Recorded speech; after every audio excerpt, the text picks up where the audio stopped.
बिस्मिल्लाहिर्रहमानिर्रहीम, अस्सलाम वालेकुम। जियो न्यूज़ पर आप देख रहे हैं आपस की बात और मैं हूं मुनीब फारूक।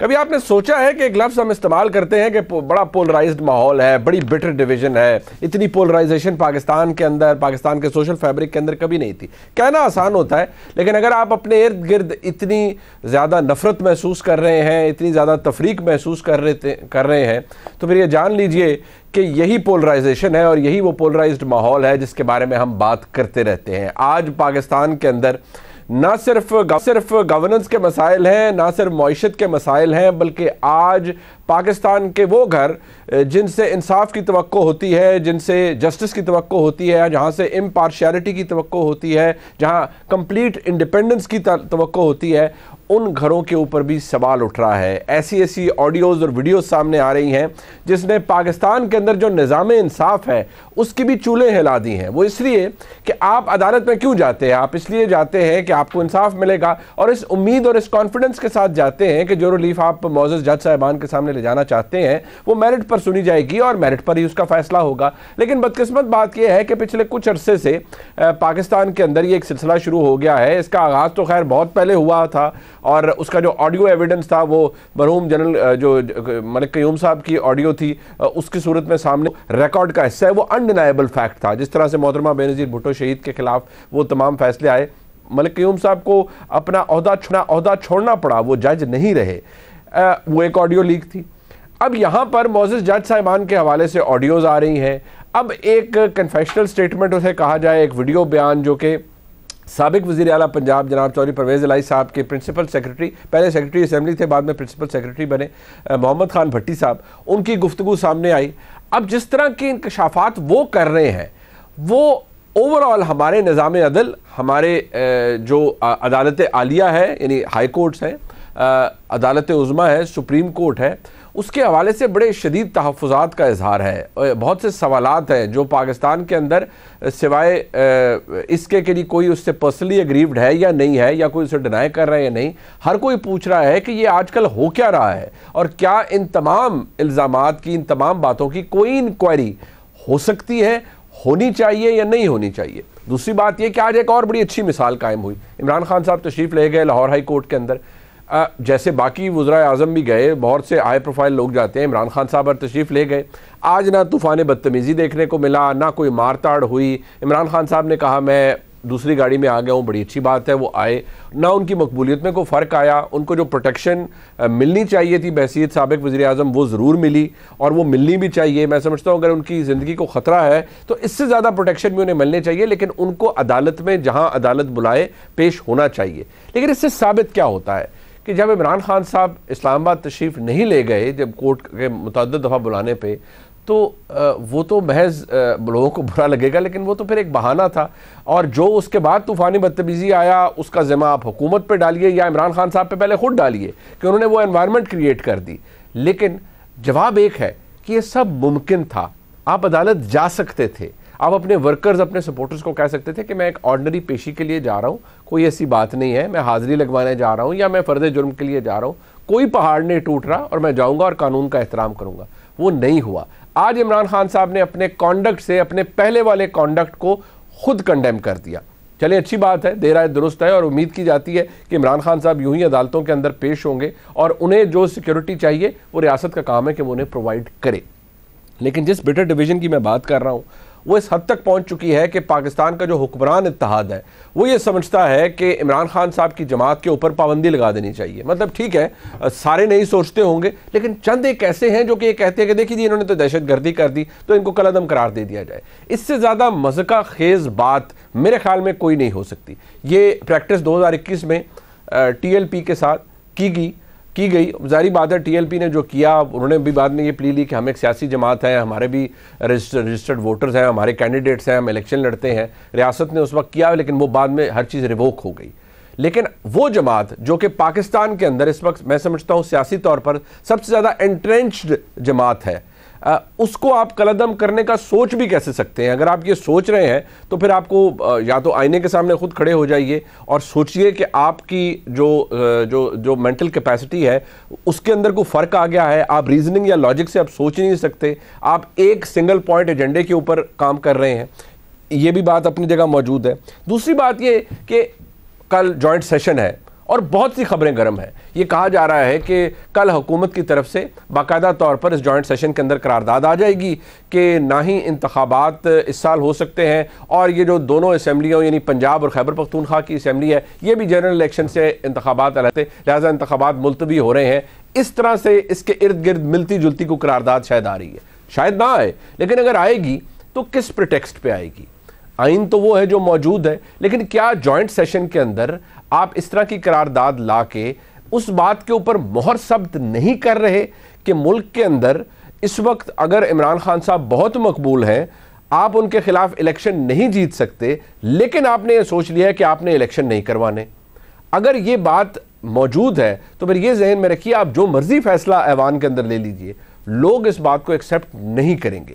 इसके ऊपर रिएक्शन भी आएगा और शायद इसको कोई एक्सेप्ट भी नहीं करेगा, लेकिन करारदाद सुना है कि कल आ रही है। इन तमाम मामलात के ऊपर मैं अपने मेहमानों के साथ गुफ्तगू करूंगा और मैं चाहूँगा कि ज़रा खुली डुली बेलाग गुफ्तगू जैसे हमारे प्रोग्राम का खासा है कि हम करते हैं और उसमें की जाए। मैं अपने मेहमानों का तारुफ करवा देता हूँ। जनाब हमारे साथ मौजूद हैं आबिद शेर अली साहब, सीनियर रहनुमा है पाकिस्तान मुस्लिम लीग नून के, आपका बहुत शुक्रिया। हमारे साथ हमारे उस्ताद जनाब सलीम बुखारी साहब मौजूद हैं, उनसे हम बड़ा कुछ सीखते हैं और पाकिस्तान की तारीख़ के अंदर शायद ही कोई दौर ऐसा हो जो कि उन्होंने सियासत होते, सियासत की शक्ल बिगड़ते, हुकूमतों की शक्ल बनते, हुकूमतों की शक्ल बिगड़ते ना देखी हो। तो बुखारी साहब ज़रा आप भी आज हमें खुली डुली बात आज बताएं कि हो क्या रहा है। और जनाब अतर काज़मी साहब हमारे साथ मौजूद हैं, सुनने उस पर अपना प्रोग्राम भी करते हैं और हम उनसे भी बड़ी खुली डुली बात करते हैं। अब पाकिस्तान में है और आजकल तो माहौल भी बड़ा साजगार है और यकीनी तौर पर वो खुशबाश होंगे। अब तो उनको किसी किस्म की गाड़ी से उसका रंग कोई भी हो तो डर नहीं लगता। तो काज़मी साहब आपको भी बहुत शुक्रिया, आप बड़े अरसे बाद तशरीफ़ लाए और आपका खुलूस हमारे साथ चलता रहता है। सबसे पहले मैं, अब जारी बात है कि हुकूमती मौक़िफ़ तो आ जाता है, आबिद शेर अली साहब ज़रूर बात करेंगे, लेकिन मैं बुखारी साहब आज ज़रा पैटर्न चेंज कर रहा हूँ। आज मैं आपसे बात का आगाज़ करना चाहूँगा। बुखारी साहब बात यह है, अगर मैं पहली बात करूं, इमरान खान साहब का सिंगल पॉइंट प्रोग्राम एक है कि भाई मुल्क में इलेक्शन करवा दें। ठीक है, उनके दिल के अंदर क्या है, वो क्या चाहते हैं, उनकी ज़ाती ख्वाहिशात क्या है, उनकी पाकिस्तान की एस्टैब्लिशमेंट की तरफ क्या ख्वाहिशात हैं, वो अपनी जगह, लेकिन वो चाहते हैं इलेक्शन हो जाए। हुक्मरान इत्तेहाद अगर इलेक्शन नहीं करवाता या उसे डिले करने की बात करता है, टॉक शोज़ में तो कहते हैं मुख्तलिफ रहनुमा कि नहीं जी बिल्कुल शेड्यूल अनाउंस हो गया, आ रहा है, सब कुछ हो रहा है, लेकिन अगर ये वाकई कोई जॉइंट सेशन में इस तरह की अगर करारदाद आ जाती है तो बुखारी साहब उसका इम्पैक्ट क्या होगा? क्या पाकिस्तान के अवाम और उनका जो डिस्कनेक्ट है इस वक्त पीडीएम की हुकूमत से, क्या पाकिस्तान के अवाम एक्सेप्ट कर पाएंगे इस बात को? बहुत शुक्रिया मुनीब आपका, आपने बड़े दिनों के बाद याद किया मुझे। मैं कोशिश करूंगा कि जो आपको तवक्को है मुझसे, मैं उसके मुताबिक आपके सवाल का जवाब दे पाऊँ। देखिए, पहली बात तो यह है कि एक दिन नेशनल असम्बली के और सूबाई असम्बलियों के इंतखाब होने चाहिए। इसके ऊपर एक वक्त में थोड़ा सा अर्सा पहले सबसे पहले बात की थी इसके ऊपर पीटीआई ने, फिर उसके बाद ये गुफ्तगू की पीएमएलएन ने, फिर उसके बाद राना सनाउल्लाह बोल उठे, फिर उसके बाद चल पड़ी ये बहस कि जी इलेक्शन एक दिन होने चाहिए। इसके लिए जनाब जो तावीलात हैं वो सुन लीजिए मुख्तसरन। जो राना सनाउल्लाह और पीएमएलएन कह रही है वो कहते हैं कि जनाब ये आइन की रूह के मुताबिक है, इसलिए कि इलेक्शन अगर चारों असम्बलियों के और नेशनल असम्बली के एक दिन नहीं होंगे तो एक अजीब व गरीब सूरत हाल पैदा होगी जिसका कोई इलाज नहीं है। क्यों? एक तो सेंसस इज इन प्रोग्रेस, उसने अभी मुकम्मल होना है, उसको अभी 2 महीने लगने हैं। अगर सेंसस नए के बगैर आप इंतखाबात कराते हैं तो उन कॉन्स्टिट्यूंसीज का क्या बनेगा जो नई ईजाद होंगी और इजाफा होगा जिनका। दूसरी सबसे अहम बात यह है कि जब 2 असम्बलियों के इलेक्शन पहले हो चुके होंगे, हुकूमतें वहाँ बनी भी होंगी, तो मुझे बताइए कि वहाँ पर नेशनल असम्बली के इलेक्शन के लिए इंटरिम गवर्नमेंट के लिए क्या उन हुकूमतों को आप सस्पेंड करेंगे? क्योंकि उसके लिए तो इलेक्शन कराने के लिए तो इंटरिम गवर्नमेंट चाहिए। बिल्कुल ठीक। तो ये सारा घड़मासा जो है ना, ये जो लफ्ज़ आप कभी कभी इस्तेमाल करते हैं वो समझ में ना आने वाली बात है। लेकिन इलेक्शन होने चाहिए, इलेक्शन के बारे में 2 बातें हो ही नहीं सकती। कोई भी अपोजिशन का या सिटिंग इत्तेहाद का बंदा ऐसा नहीं है मिला मुझे जिसने ये कहा हो कि 90 दिन में इलेक्शन नहीं होने चाहिए। ठीक भाई, अगर सबका इत्तेफाक है इसके ऊपर तो फिर होने चाहिए। अब होने के बाद जो नताइज निकलेंगे वहां पर that is where the problem is. उस प्रॉब्लम को सॉल्व करने का तरीकाकार मौजूद है कि सारे स्टेक होल्डर एक जगह बैठ जाए और कोई बात कर लें। लेकिन ये चोरों और डाकुओं के साथ गुफ्तगू कैसे होगी, ये मैंने तो तय नहीं करना है, तो खान साहब ने तय करना है। चूंकि गुफ्तगू नहीं होगी लिहाजा ये इशू जो है वो चलता रहेगा। तो ये एक ऐसी सूरत हाल है जिसका मुझे कोई मंतकी इंजाम दिखाई नहीं दे रहा है।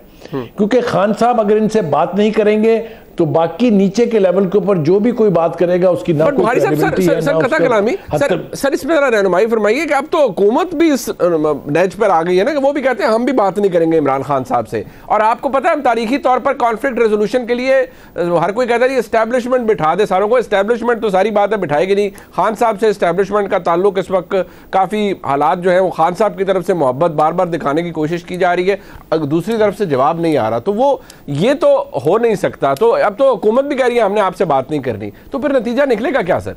देखिए मैंने अर्ज आपके एक प्रोग्राम में पहले भी किया था, मैं दोबारा भी कह रहा हूं कि इस इंतखाबात के लिए जो होने जा रहे हैं, एक बात तय हो जानी चाहिए कि दिस इज नॉट 2018, ये 2018 नहीं है, ना 2018 की तरह की ग्राउंड रियलिटीज है। आई होप कि आप मेरा इशारा समझ रहे हैं। जी बिल्कुल। वो जो आपके बेनिफैक्टर्स थे उनको आज आप खुद से डिक्लेयर कर रहे हैं कि वो आपके दुश्मन है। जिसने आपको इक़्तिदार की मंजिल की राह दिखाई थी, उसके बारे में जो आपके इरशादात हैं वो अब सारी दुनिया को मालूम है। वो गद्दार भी हैं, वो मीर जाफ़र भी हैं, मीर सादिक भी हैं, वो सब कुछ हैं। आज खोला है मुंह उन मीर जाफ़र साहब ने भी थोड़ा सा, जो इनके बकौल मीर जाफ़र है, और जो कुछ कहा है वो मैं इस वक्त, चूँकि ये इशू नहीं है इसलिए उसकी बात नहीं करता हूँ। तो एक तो हालात वो नहीं हैं, लिहाजा you have to contest election in the real spirit of democracy. क्यों? क्योंकि जो चीज़ अभी लैक करती है पीटीआई, मेरा अपना ये मानना है, मैं गलत हो सकता हूँ, वो ये कि जो वोटर को घर से निकाल के पोलिंग स्टेशन तक लाने का प्रोसेस है, जो एक पुराने यानी रिकॉर्ड को साबित करके और फिर उसको कन्विंस करने का है कि भाई मैंने आपके लिए ये किया था, इसके मामले में पीटीआई कमज़ोर है। इसलिए कि 4 साल इक़्तिदार के हों या उससे पहले के 2 साल, और अब ये जो 8-10 महीने गुजर चुके हैं, इसमें सिर्फ एजिटेशनल पॉलिटिक्स हुई है। जो उनके सपोर्टर वर्कर्स हैं उन सबसे एहतजाज करवाए गए हैं। ठीक है। किसी एक शख्स ने, किसी एक लीडर ने अब तक अपनी कॉन्स्टिट्यूंसी में कोई काम नहीं।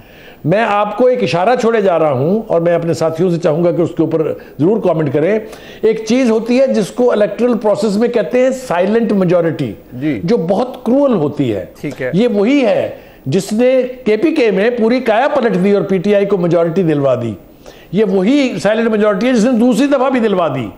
मगर ये वोट बहुत यानी अनसर्टन होता है, किस वक्त किसके हक में बैठ जाए ये किसी को मालूम नहीं होता। ठीक है। तो एक बात बिल्कुल तय है कि चूंकि ग्राउंड रियलिटीज 2018 वाली नहीं है, आपके पास वक्त नहीं था कि आप कॉन्स्टिट्यूंसी में काम कर सकें।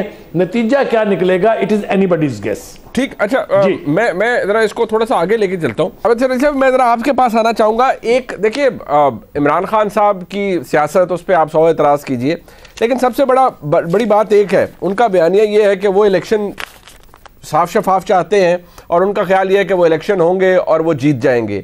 आप उनका सियासी तौर पर मुकाबला नहीं कर सकते, इसलिए आप रोज़ नई नई तावीलें पेश करते हैं। अब कल शायद जॉइंट सेशन की बात आ रही है, और जिस लेवल प्लेइंग फील्ड की आप बात कर रहे हैं, हालात ऐसे नहीं है। आपको बड़े अरसे से इंतज़ार है कि इमरान खान साहब की नाअहली हो जाए, वो सियासत के लिए नाअहल हो जाए, लेकिन ऐसा होता हुआ मुस्तकबिल करीब में शायद नज़र नहीं आ रहा।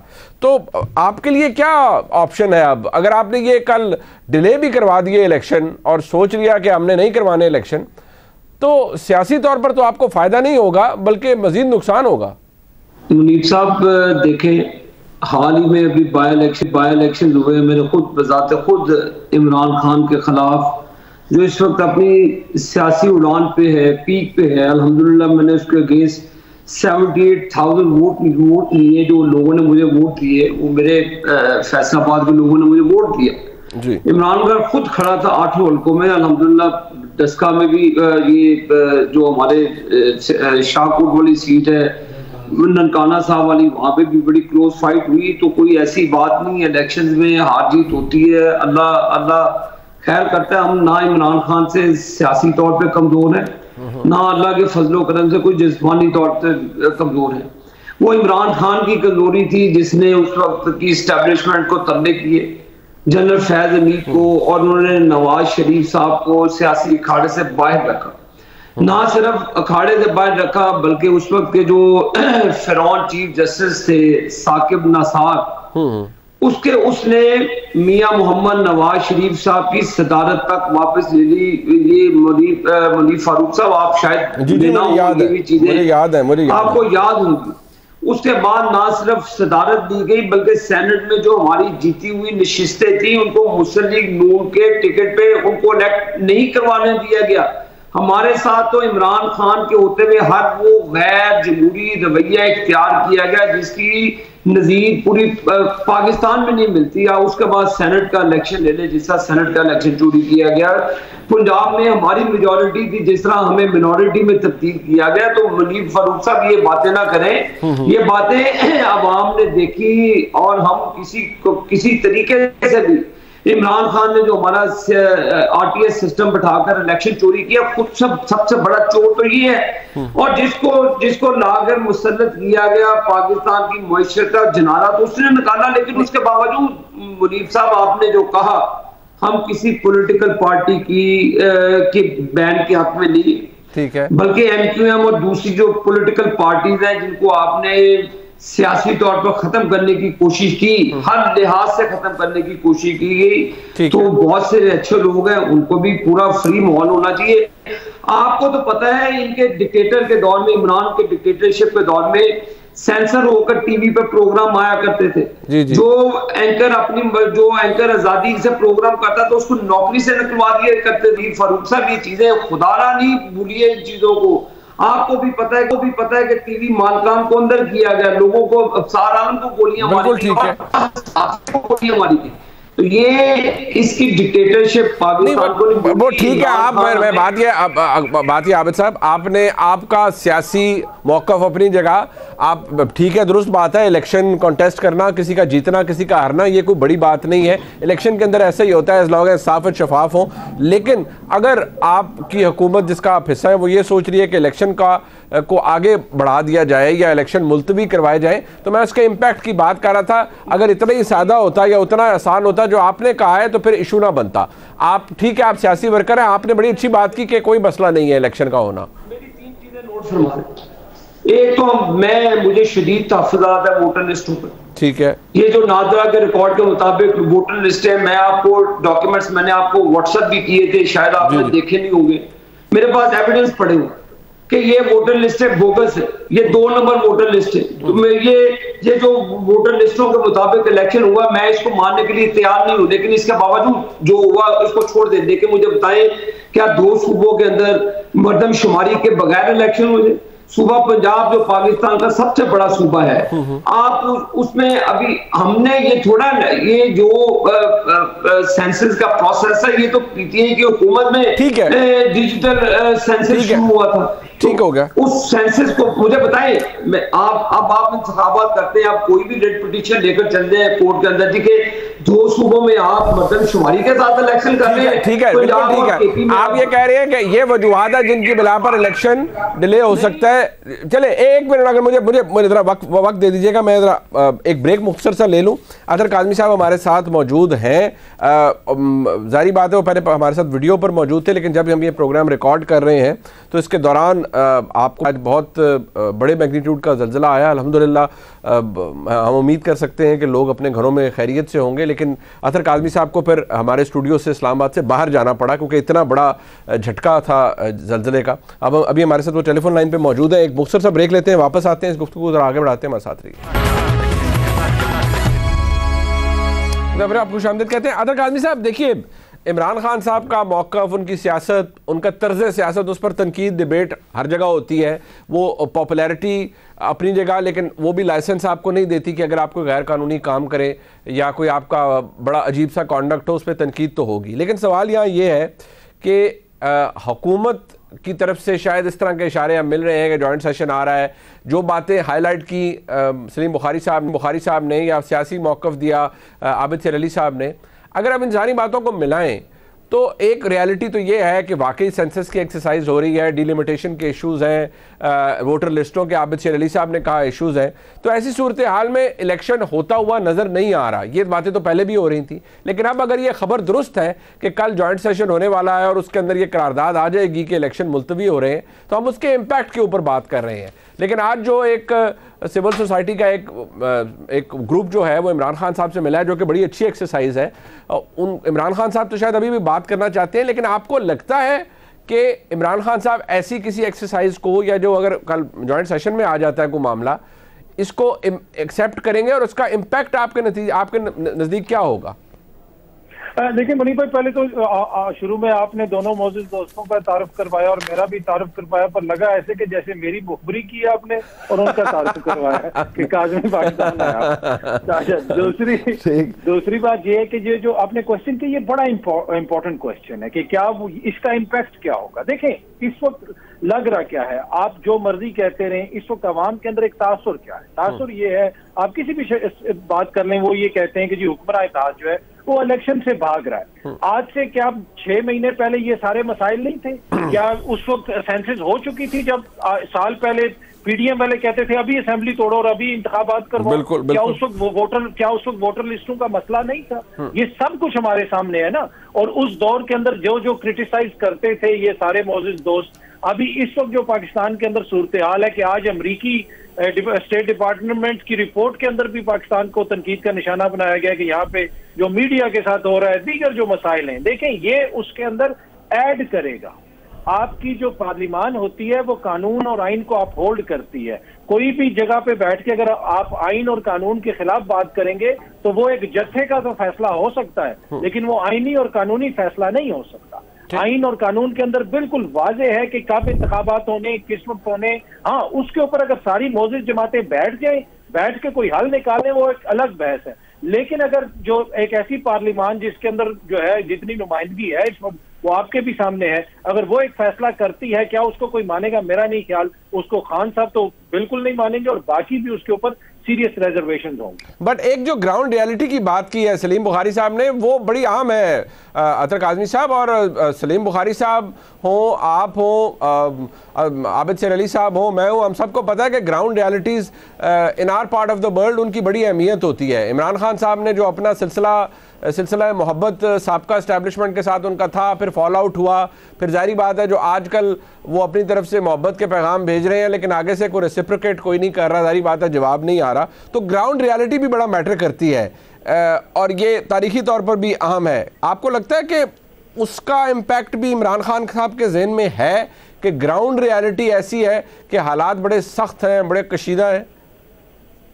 जी बिल्कुल यकीनन होगा, इसलिए उन्होंने उस दिन भी एक ट्वीट की कि मैं सबसे बात करने के लिए तैयार हूँ। ग्राउंड रियलिटी तो ये बिल्कुल है कि इस वक्त जो है उनके लिए हालात फेवरेबल नहीं है, इसलिए कि 2018 का जिक्र होता है।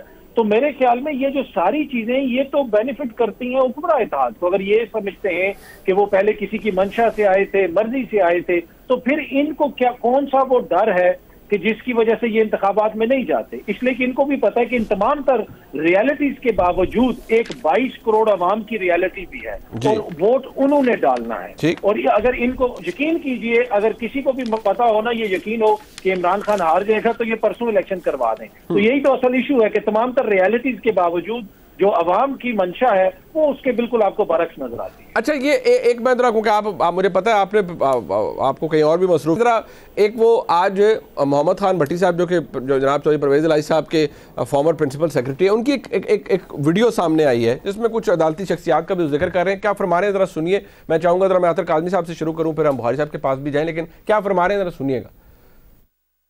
2 जजेज हैं, उनकी जिम्मेदारी पूरी उठाई हुई है। बैकग्राउंड ये है कि उनके 2 बेटे हैं, दोनों उनके फ्रंटमैन हैं। पीटीआई और चौधरी साहब भी उनके बारे में ये कहते हैं कि भाई ये हमारे अदालतों में लुकआउट करते हैं, फैसले हमारे आंख में दिलवाते हैं, तो इनका कोई काम रुकना नहीं चाहिए। वो ट्रांसफर, पोस्टिंग, हर काम में वो पैसे कमाते हैं और ठीक ठाक पैसे कमा रहे हैं। लाहौर हाई कोर्ट कैसे मैनेज हो रही है? लाहौर हाई कोर्ट देखें, ये भी जिम्मा उन्होंने लिया हुआ था, लेकिन बीच में अली अफजल साई आ गए। अली अफजल साई ने कहा कि मैं सारा मैनेज करता हूँ। अली अफजल साई ने चीफ जस्टिस से बात करके उन्होंने कहा कि बेंच मैंने बनाना है, पीटीआई के खिलाफ किसी किस्म का कोई फैसला नहीं आएगा।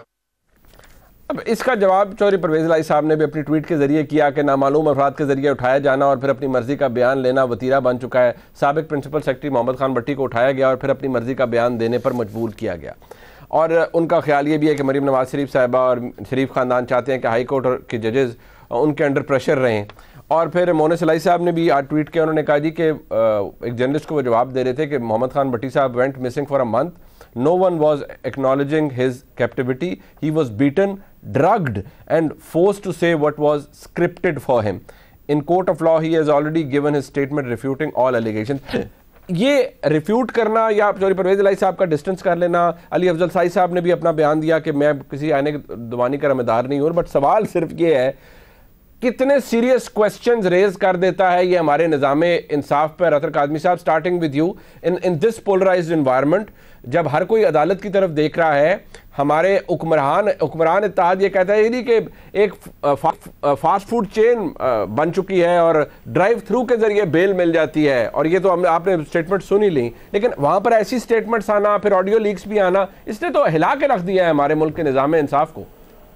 देखिए, ये जो जिन मोअज़्ज़िज़ जज साहब का नाम लिया जा रहा है, अब कल भी जो इजलास हुआ उसके अंदर कहा गया कि इदारों के खिलाफ मुहिम चलाई जाए जी। इसको बिल्कुल वाज़ेह है कि हुकूमती सरपरस्ती के अंदर, बिल्कुल उनकी सरपरस्ती में अदलिया के खिलाफ एक मुनज़्ज़म कैंपेन चलाई जा रही है। मोहम्मद खान भट्टी साहब का ये जो बयान है ना, एग्जैक्ट ये बयान मुझे आज से 1 महीना पहले किसी शख्सियत ने बताया कि मोहम्मद खान भट्टी को बैठा के इस तरह बयान लिया गया। मोहम्मद खान भट्टी इस वक्त हैं किधर हैं, वो किसकी कस्टडी में, क्या अवामी शऊर की इस तरह तोहीन कर सकते हैं? अब तो मेरे ख्याल में वो एंटी करप्शन के पास है, एंटी करप्शन के पास है। और एंटी करप्शन को कौन हेड कर रहा है? आपको भी पता है कि एक स्पेशली एक DIG साहब को, जिनके हवाले से आपको पता है PTI क्या मौकिफ रखती है, उनको इस्लामाबाद से वहां भेजा गया। बट वैसे मैं कह रहा हूँ अतर भाई, ये तो आपको पता है, वो पहले गौहर नफीस साहब थे, वो भी एक पुलिस अफसर थे PTI के दौर में, उनको लगाया गया। तो जो पुलिस से लोग तो आते रहते हैं, उनका अगर आप पोस्टिंग चार्ट देखें तो बहुत से लोग आते। एग्जैक्टली, उसमें कोई इशू नहीं है, पर मैं सिर्फ ये बता रहा हूँ कि ये सब कुछ किस तरह जो है मुबैना तौर पे इसके पीछे क्या है। इसके पीछे एक पूरी वो स्टोरी है ना कि किस तरह मोहम्मद खान भट्टी पाकिस्तान की रियासत से गायब हो गया। मोहम्मद खान भट्टी को अदालतें कहती रही कि प्रोड्यूस करो, किसी को नहीं पता था कि मोहम्मद खान भट्टी कहाँ पे, अचानक पता चला कि वो बलूचिस्तान से बरामद हो गया या सिंध के कहीं से बरामद हो गया। मतलब कि ये सारी वो चीजें हैं ना कि हमें पता है कि अगर ये ऑडियो में जो नाम लिए जा रहे हैं उस पे अगर इतराज है, तो पहले तो बड़ा इतराज तो ये है ना कि मोहम्मद खान भट्टी को गायब किसने किया, कैसे किया। तो ये वो चीजें हैं जिनकी वजह से अगर ये चीज जेन्युइन भी है तो उसके ऊपर सवालिया निशान उठ जाता है, अगर ये बेहतर तरीके से ये चीजें की जाए। अच्छा, एक ब्रेक यहाँ पर ले लेते हैं जी, ठीक है, ये बात अपनी जगह, लेकिन इंक्वायरी या इन्वेस्टिगेशन तो होनी चाहिए। सुप्रीम जुडिशल काउंसिल में रेफरेंसेस जा चुके हैं, क्या उनकी सुनवाई होगी नहीं होगी, ये बात अपनी जगह मौजूद है। मैं ज़रा सलीम बुखारी साहब और आबिद शेर अली साहब के पास भी आऊँगा इस मौजू के ऊपर। एक मुख्तसर सा ब्रेक लेते हैं, वापस आते हैं हमारे साथ। एक दफ़ा फिर आपको खुशामदीद कहते हैं। सलीम बुखारी साहब, ये जो मोहम्मद खान भट्टी साहब का ये स्टेटमेंट है, ये कहा जा रहा है जी अंडर ड्यूरेस लिया गया है, स्क्रिप्टेड है। मोनिस इलाही साहब फरमाते हैं जी कि उनको ड्रग किया गया 1 महीना, वो पता ही नहीं था, उनके वेयर अबाउट्स का नहीं पता था, उनको अगवा किया गया, चौधरी परवेज इलाही साहब कहते हैं। और जिस तरह जो एक तासुर है कि वो एंटी करप्शन के पास है और उनसे सब कुछ कहलवाया जा रहा है, वो खुद नहीं कह रहे हैं, ये कुफरी विल से नहीं कह रहे हैं, is not a free agent. लेकिन हमारे मुल्क के अंदर ये मौजूद है कि जब इसाक डार साहब का कन्फेशनल स्टेटमेंट लिया गया एक ज़माने में नैब को, तो उस वक्त इमरान खान साहब कहते रहे कि नहीं वो तो फ्री एजेंट नहीं थे, वो तो अंडर ड्यूरेस उन्होंने दिया। बाद में इमरान खान साहब उसको सियासी तकारीर के अंदर कहते थे नहीं वो तो देखें कन्फेशनल स्टेटमेंट है। तो किसकी बात पर किस जगह कहा जाए कि वो दुरुस्त हो रही है? इससे कोई फ़र्क पड़ता है कि अदालती शख्सियात का जिक्र आ जाए, उनका नाम आ जाए, कोई इन्वेस्टिगेशन होनी चाहिए, या आपको लगता है नहीं वो भी शायद ऐसे इल्ज़ामात को मज़ीद तायीद देती है और ज़रूरत नहीं है उस इन्वेस्टिगेशन की? पहली बात तो ये है मुझे, मैं बिल्कुल वसूख से ये बात, कोई ऐसा काम अब नहीं हो रहा है जो इनके दौर में नहीं हुआ था, चाहे वो लोगों को उठाने का था, चाहे लोगों पे मुकदमे बनाने का था, चाहे लोगों को गिरफ्तार करने का था। उसकी शिद्दत के बारे में मेरे ख्याल से शायद इस वक्त इतना वक्त नहीं होगा आपके पास। मैं थोड़ा सा मुख्तसरन रिकॉल करने की कोशिश करता हूँ। आपको याद होगा जो जुडिशल एक्टिविज़म शुरू हुआ था चौधरी इफ्तिखार साहब के ज़माने में, उसको फ़रोग मिला साकिब निसार साहब के, उसको अरूज पर पहुँचाया उस पर आसिफ सईद खोसा और गुलजार साहब ने। ये जुडिशल एक्टिविज़म होता रहा है। इसी तरह की बात अब भी हो रही है कि जजेस के बारे में एक्सप्रेशंस कास्ट की जाती हैं। जो मजाक हमारी सियासी एलीट ने अदालतों का उड़ाया है, उसके बाद इन अदालतों का अब बस सिर्फ भरम कायम है, अदरवाइज कौन सा जज है जिसके बारे में बात नहीं हो रही। आप मुझे ये बताइए कि क्या नैब के बारे में सच नहीं कि इमरान खान साहब के मशीर और वजीर हमें बताया करते थे किसको कितनी सज़ा होगी, ये 10 साल के लिए अंदर जाएगा या 1 साल के लिए अंदर जाएगा, किस जेल में जाएगा, कौन कौन पकड़ा जाएगा, और एन उसी तरह से होता था। ये आपको भी याद होना चाहिए मुनीब, मैं कोई हवा में तो बात कर नहीं रहा हूँ। तो अनफॉर्चुनेटली जो कुछ हो रहा है नहीं होना चाहिए बहुत कुछ इसके अंदर से। जो भट्टी साहब का हवाला आपने दिया जिसके बारे में आप मुझसे सवाल कर रहे हैं, यकीनी तौर पे उनको जिन भी एजेंसीज़ ने उठाया था वो उसका पता नहीं यहाँ पर इस वक्त तज़किरा ज़रूरी है या नहीं है, लेकिन जो उनका बयान है, जो उन्होंने यूँ कह लीजिए कि जो नुक्ते मिलाए हैं उसको पढ़ के बहुत कुछ अखज़ किया भी जा रहा है, लेकिन ये अदालत में स्टैंड करेगा या नहीं करेगा ये आने वाले वक्त में देखा जाएगा। लेकिन अजीबोगरीब किस्म की सूरत हाल है। इमरान खान साहब अब उन्होंने फ़ैसला किया है कि हर उस अदालत में जाएंगे जहाँ से उनको ज़मानत मिलेगी। ये मैं बिल्कुल आपको जो ग्राउंड रियलिटी है उनको मद्देनज़र रखते हुए कह रहा हूँ। आप देख लीजिए जहाँ जहाँ वो अदालत में पेश हुए हैं वहाँ से उनको रिलीफ मिल गया है, मगर वो 3 जगह नहीं जाएंगे। वो तोशाखाने के खेस की अदालत में नहीं जाएंगे चाहे कुछ भी हो जाए, वो फॉरेन फंडिंग वाली अदालत में नहीं जाएंगे चाहे कुछ भी हो जाए, वो टेरियन वाले मामले में नहीं जाएंगे, इसलिए कि जिस दिन वो जाएंगे उसी दिन से वहाँ से ट्रायल का आगाज़ हो जाएगा और तीनों मुकदमात की नौयत बड़ी गंभीर है। ठीक, तो ये एक स्ट्रेटजी है जो उन्होंने अपनाई है। मिसाल के तौर पर उन्होंने आज कहा कि मैं छुप के इस गाड़ी में आया हूँ। उनके बयान के सिर्फ सदके जाया जा सकता है कि एक शख्स जिसकी मॉनिटरिंग हो रही है closely by all the agencies, वो वहाँ से एक बड़ी गाड़ी में निकलता है जिसके पीछे एक जैमर वाली गाड़ी भी है, उसके साथ उसके सारे जाती गार्ड जो है वो भी साथ मौजूद हैं और वो कहते हैं मैं छुप के आया हूँ। तो अब ये अगर लेवल आ जाएगा तो मुझे बताएं अपने मुनीब, हम बैठ के करें क्या?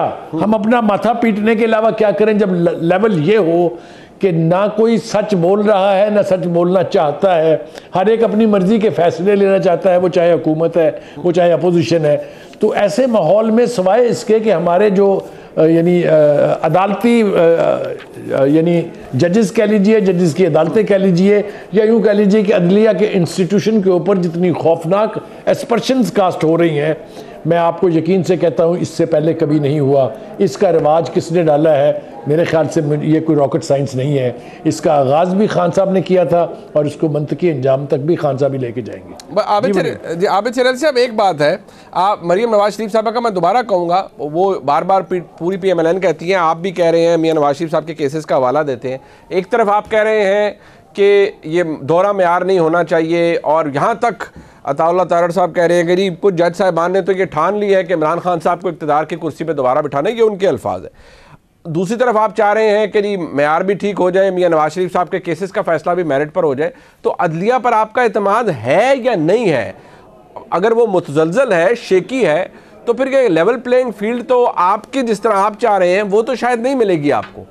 देखिए, अभी भी वो मुबारकात मौजूद है। मैं काज़मी साहब आपके साथ बैठे, मैं इनकी ज़रा यादाश्त को ज़रा ताज़ा करवाता जाऊँ, जो क्या सलूक और क्या आइन के मुताबिक मियाँ मोहम्मद नवाज शरीफ साहब को डिस्क्वालीफाई किया गया, क्या आइन के मुताबिक नवाज शरीफ को सदारत से हटाया गया, क्या आइन के मुताबिक नवाज शरीफ और उनकी जमात को सियासी हलचल में उनको हिस्सा लेने से रोका गया, क्या आइन के मुताबिक ही ये जो मॉनिटरिंग जज बिठाया गया नवाज शरीफ के केस में, क्या आइन के मुताबिक जस्टिस आसिफ सईद खोसा, साकिब निसार, अजमत सईद वगैरह ने फैसले दिए, वो लोग शामिल हैं जिन्होंने जिनसे हम जख्मी हुए। तो लिहाजा इंसाफ का मेयार नजर आना चाहिए, तराजू ऐसे हाथ में बराबर का नजर आना चाहिए, उसका झुकाव इमरान नियाजी की तरफ नहीं होना चाहिए। ये तो ऑडियो लीक्स आ रही है मुनीब साहब, ये मैंने नहीं की, आपने नहीं की। ये जो आप जो मुझे बताएं काज़मी साहब, क्या आप लोग आपके दौर में जो काजी फायजी साहब के साथ हुआ वो इंसाफ के मुताबिक था? क्या वो कानून के मुताबिक आपने फायजी साहब के साथ रवैया इख्तियार किया है? एक ईमानदार और दयानतदार जज जो इनके काबू में नहीं आया, इन्होंने उसके खिलाफ रेफरेंस दायर कर दिया। क्या जस्टिस सिद्दीकी का आप भूल गए? हशर नशर जो उन्होंने हाई कोर्ट में नवाज शरीफ के खिलाफ फैसला दिया, आपने जस्टिस सिद्दीकी को नौकरी से फारिग कर दिया।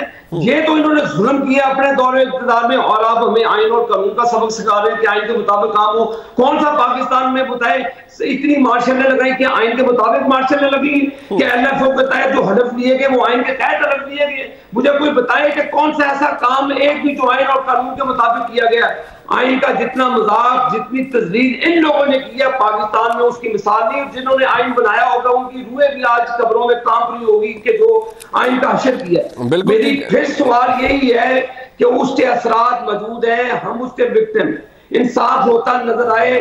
अगर 12 बजे इमरान नियाजी के लिए अदालत खुल सकती है तो एक आम पाकिस्तानी के लिए भी रात 12 बजे अदालत। बिल्कुल ठीक है, बिल्कुल ठीक है। मैं वक्त खत्म हो गया, लेकिन ये भी आइन की रिक्वायरमेंट है कि इंतखाबात असेंबली तहलील हुई है कोई वक्त से पहले तो 90 रोज़ के अंदर इंतखाबात हो रहे हैं। अब अगर तो ये ख़बरें दुरुस्त हैं कि ऐसी कोई करारदाद पेश की जा रही है, ज़ाहिर बात है ये बिज़नेस पार्लियामेंट का है, ऐवान का है, लेकिन अगर ऐसा कुछ होगा तो फिर उसकी कोई कानूनी शक्ल निकाली जाएगी, और वो क्या कानूनी शक्ल होगी और क्या वो कानूनी शक्ल फिर अदालतों की नज़र होगी और अदालतों में जाएगी, चैलेंज होगी, ये सिर्फ वक्त बताएगा। लेकिन इस वक्त हालात कशीदा हैं, पोलराइज्ड माहौल है, लेकिन कानून की अमलदारी होनी चाहिए और जिन पर कानून की पाबंदी लाजिम है, आइन की पाबंदी लाजिम है, उन्हें ये पाबंदी अडॉप्ट भी करनी चाहिए और उसके मुताबिक काम करना चाहिए। प्रोग्राम आपने देखा जी, देखने का बहुत शुक्रिया।